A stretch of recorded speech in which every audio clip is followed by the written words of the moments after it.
The Bounty scandal made me ashamed to be a Saints fan. Greg Williams destroyed the Saints' They reputation. messed up my quarterback. I really don't like them anymore. I used to root for them. Now I just wish they lose every game, and they're out of playoff contention all the time.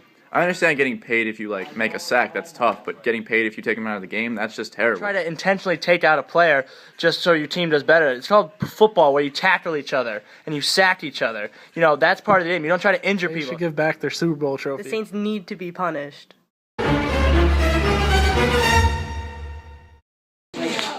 Clearly, people are disgruntled about the Saints' actions and have very strong opinions. Unfortunately, in sports business, fans run the organization. With unhappy football players reclaiming their support for the Saints, the team cannot strive to full potential. Today, we are here with St. John's professor, Sophia Fassos, who will give us insight into how the fans feel and why they're so disgruntled, and how the Saints can take steps to rebuild their reputation. Good morning, Professor Fassos. Now I understand you teach public relations at St. John's University. Yes. So can you please explain why public relations plays such a big impact in this? Public relations plays an increasingly important role in a society where we are all so interconnected. And it's no longer just assuming a buyer beware mentality, but encouraging relationship growth and that extension that goes on between the public, the fans within themselves, as well as with the rest of the community. That's very insightful. So, if you were a public relations representative for the Saints organization, what would you advise them to do? If they're wrong, should they hide from the public? Well, putting the irony of their name aside, the fact that they're called the Saints, which is going to add a lot of fuel through the media spotlight, usually what we will advise in public relations is that when there is wrongdoing, you do admit it, and in this case, many have admitted it already. So it's only a matter of time before all of the facts come out, and unless you jump ship, acknowledge, apologize, and move forward, I feel that this whole thing is just going to extend negatively and bring down the whole season.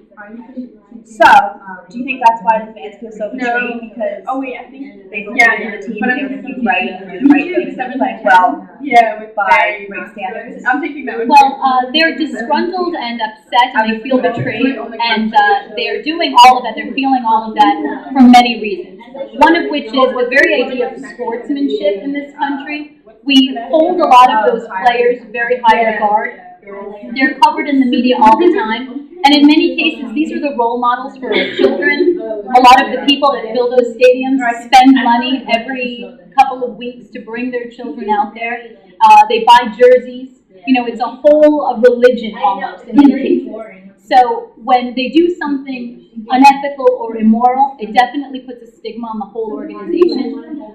And similarly, they feel betrayed because in sports, it's one place where rules apply, and you want to feel that when your team won, they were in fact the better team, and that those rules are accepted throughout, and it's a fair practice, and only then can you be a true fan. Only then can you actually call yourself a fan, when you believe in those rules and that they're being carried out effectively for the best outcome. So, as the scandal progresses, do you think the fans want to know each step, or do you think they just want to know the final outcome? They don't want to follow it, they just want to watch the football game? I think a little bit of both. You're going to see people on both sides. I think that for the most part, we are a society of information. So people don't want to be left in the dark. They want to know what's going on, what steps are being taken to rectify the current situation, as well as ensure that this doesn't happen again. Tainting the whole industry in this way just makes it bad for everybody. And because we're in the middle of football season, do you think the attention of the scandal takes away from the game and all the media attention distracts the players? Oh, sure. Unfortunately, again, that stigma, it's not about the game anymore. It's about the individual players. It's about the coaches. It's about who's doing what to make sure this doesn't happen again. So it's just a lot of negative energy. It definitely takes away from the game. Yeah, it's not positive for the Saints, unfortunately. Well, this has all been very interesting. Hopefully people in the Saints organization have similar views to you and can help the situation, because you seem to have great ideas and maybe they should have too. And thank you for your time. Thank you.